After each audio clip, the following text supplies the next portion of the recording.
Media ग्रुपनि बानजायनायाव भारतनि 100 जन एजुकेशनिस्टफोरनो इन्डियान एजुकेशन एवार्ड 2023 खौ होनाय जाबाय। बे होनायाव जोंनि आसामनिफ्राय सासे मोननो हादों। बिथाङानो जाहैबाय जोंनि बाक्सा जिल्लानि सिङाव थानाय बर'मानि आलागजार गुदि फरायसालि। बे गुदि फरायसालिनि गाहाय फोरोंगिरि मानगोनां मुस्रि खोरोमसार बसुमतारी बिथाङा मोननो हादोंमोन। दा बिथाङा मोननो हानायाव बिथाङा मा फोरमायखो, बिथांनि गोसोनि साननायखौ फै जों बयबो मिन्थिनानै लानि।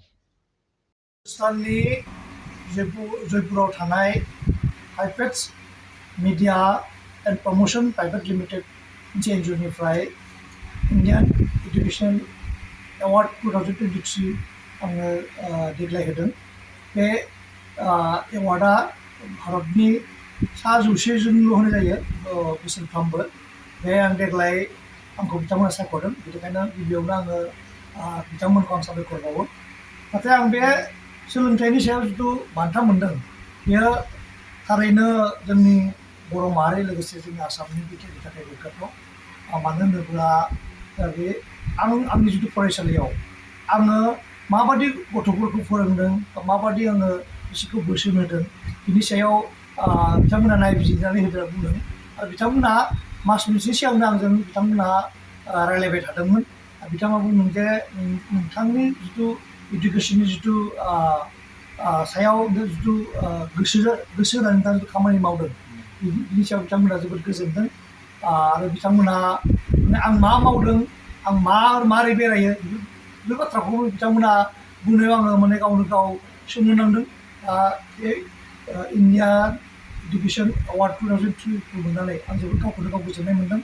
आं गिबियावनो साबायखर बावनांगोन आंनि बिसि अनिता ब्रह्म, आंनि फिसाज्ला मासे बसुमतारी, आरो लोगोसे आंखौ आलागजार गुदि फरायसालियाव आंनि लोगो फोरोंगिरि मनमति सरकारिखौ आङो साबायखर बावाबा आंनिया आद्रा जागोन। मानो होनबा बिथांनि हेफाजाबावसो आङो जि फरायसालियाव सोलोंथाइनि बेलायाव फरायसाफोरखौ जिबायदि आङो फोरोंदों बा बोसोन होदों, बिथांनि माने हेफाजाबाव आं बोसोन होनानै आं दिनै बे बान्थाखौ मोनदों आरो। बेनिखायनो आङो गिबियावनो बिथां मनमति सरकारिखौ आं साबायखर बावो। गोजोननाय थाबाय सारनिसिम। लोगोसेनो आंनिफ्रायबो नोंथांनिसिम इन्डियान एजुकेशन एवार्ड मोननायनि थाखाय रोजा रोजा साबायखर बावहरबाय।